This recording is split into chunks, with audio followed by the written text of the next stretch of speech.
For those of you that don't know, I do motivational / anti-bullying talks to grade school kids at a church locally here in town. It's several times a month. Take a couple weeks off, and then it's 4 more weeks in a row, off and on throughout the whole school year, right? And there's a story that I like to tell because I like to bring in life lessons or actual events that happened to me, and show the learning from the event. And this particular story it's a dive story. Kind of an interesting one. And when I tell this story, the kids are always on edge of seat, waiting to see, how I handle it. But anyway, I'm just going to start into the story. I was on a dive in Lake Michigan, and I was deep inside the shipwreck with a dive partner, and it was a wonderful dive. I love diving this ship. And we came to a T-junction on a hallway, right? Well, my partner says he's going to go out, and I told him that I was going to follow him. It's all hand signals, and he's like, okay. Well, he goes on, and as I try to go, I couldn't go anywhere. So I'm flashing my light, flashing the light, flashing the light. He never turned around. Even after he exited, he never turned around and to see if I was behind him. Not the best dive partner, but whatever. Not the point of the story. So anyway, I try to move, and I'm stuck, and I have this moment of absolute terror. I mean, it's a fear that just goes through your whole body like, holy shit. I'm inside a shipwreck by myself, and I'm stuck. Okay? It's a scary situation, right? So I had this moment of absolute terror. But, through training, and not only training, through my other life experiences of being a bouncer and martial arts training, I have used a technique to where I shut off emotion for a moment, okay? And so what I did is I just closed my eyes. In that moment, it was a sheer terror, and I'm like, nope. Close my eyes, and I just breathe through my regulator. Just calm breathing, just to get my bearings, clear my head, right? It was pretty scary. It was a scary moment.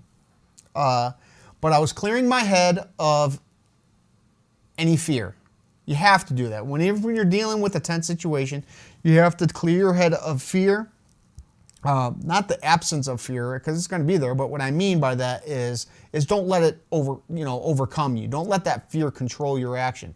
Because in that moment, I could have very easily panicked. There's been divers inside shipwrecks that get lost or get tangled up, and they're so frantic that they knock the regulator out of their mouth and they suck in air and they drown. They drown with a full tank of air on their back, okay? So I'm sitting there just breathing, eyes closed, calming myself. Because in that mental fear, because think about that, when you have that moment of fear, you just lock up. Your body just locks up. So I'm breathing, I'm relaxing, and then once I cleared my mind and got my bearing, I decided, okay, well, I have to figure out how to get myself out of that. And I came up with three ideas to get myself unstuck or whatever, untangled. Step number 1 was, I'm going to just try to swim backwards. Because a lot of times when you're going through a wreck, there might be something hanging down. You get caught up. And if you just swim backwards, you might have, it's a possibility that you could dislodge whatever caught you. Okay? Step 2, my idea was, well, I'm just going to obviously reach around and feel around my body and try to find what has me, right? What I'm tangled up in. And then cut through it if I have to. Step number 3 was start taking off my BCD, my gear. Start taking my gear off, in essence, and spin in the water and figure out what I'm tangled in. Because I knew my arms and legs were free. I wasn't tangled in anything there. I knew it had to be on my back somewhere. So, calm and collected, I opened up my eyes, and I tried to swim backwards several times. Tried pushing backwards. I had grabbed the wall on this side, and I tried to pull myself back as I kicked backwards. Didn't work. Okay, so I'm like, all right, and I got to do step 2. So I start reaching around my body, feeling around down below where the bottom of my tank's up, and I happen to reach up above my hand, and I hit something with my hand. As soon as I hit that, I felt my tanks move a little bit. So I grabbed it, and I tried to pull it. But every time I pulled it, my tanks would shift up on my back, right? They're shifting. So whatever I had in my hand was the source of the foul up, okay? So I pull out my knife, and I try cutting through it. It's not happening. Couldn't cut through it. Tap on it with a knife, and it turns out it's some sort of metal or something like that. Okay, so I sheathed that knife, and I had another knife. There's a saying in diving: if you have one, you have none. If you have two, you have one. If you have three, you have two. So what does that mean? It means I carried multiple cutting devices. And on another one of my knives, I had it's basically a saw blade for cutting metal. So I reached up there, and I'm cutting through this thing. It seemed like I was in this wreck for eternity, because in tense situations, time seems to almost stop, really. I eventually cut through it, and I exited the ship, and I saw some other divers that we were with on this trip, and called the dive, and went up to the boat. I get out, the boat captain pulls out these long, two long aluminum tubing of some sort. It had wedged down between my doubles perfectly, that it was lodged in there really good. And he says, well, you bringing up souvenirs? And I told everybody what had happened, and of course, his eyes got as big as saucers. It was a scary moment, right? Sheer moment. But what is the point of all this? What is the point to where I'm telling these kids this? Because it's not just an interesting story. So I round it up like this.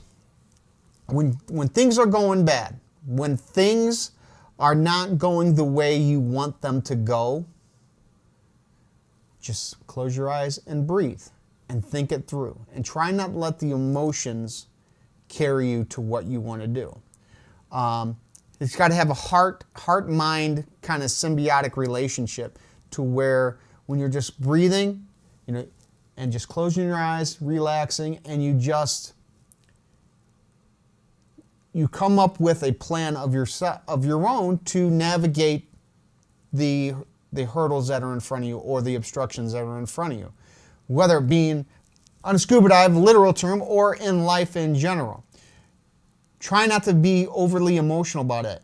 And then I actually turned the story one more step with, putting it on the bully situation, where you have a bully, he's and then if you answer that with your emotion, when they come together, it's going to be an explosive thing. Just like in life, no matter what we do, if we answer it with frustration and anger, we're not going to look at the situation with clear eyes, because we're going to be too emotionally invested in the problem.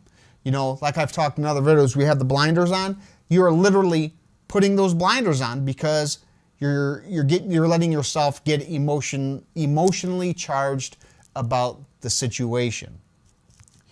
And that's what I talk about with these kids, and it hit me like a bolt of lightning today, just thinking about that I've done that. I've let my emotions or my thoughts on situations, especially with my hip, cloud my judgment, cloud my vision, not necessarily let me see the good that is in life. But if you take that step back, take a deep breath in, breathe out, and just think about the things that you are blessed for. Like I'm blessed to have an amazing wife. I'm blessed to have 2 awesome kids. I'm blessed to be able to offer my knowledge to help these kids at the church navigate any issues that they have in their lives. So it's these little things, the little things in life that truly matter. It ain't the fancy gadgets. It ain't all that, the big pile of money. I have found through life what brought me joy were the little things. things that I've overlooked in my past. You know, we've all overlooked these little things that really can make life a blissful event. So that's pretty much it. If you're going through a hard time, just close your eyes, breathe, meditate, and try to come to a point to where you could navigate the road ahead of you without letting it destroy you or beat you. That's it.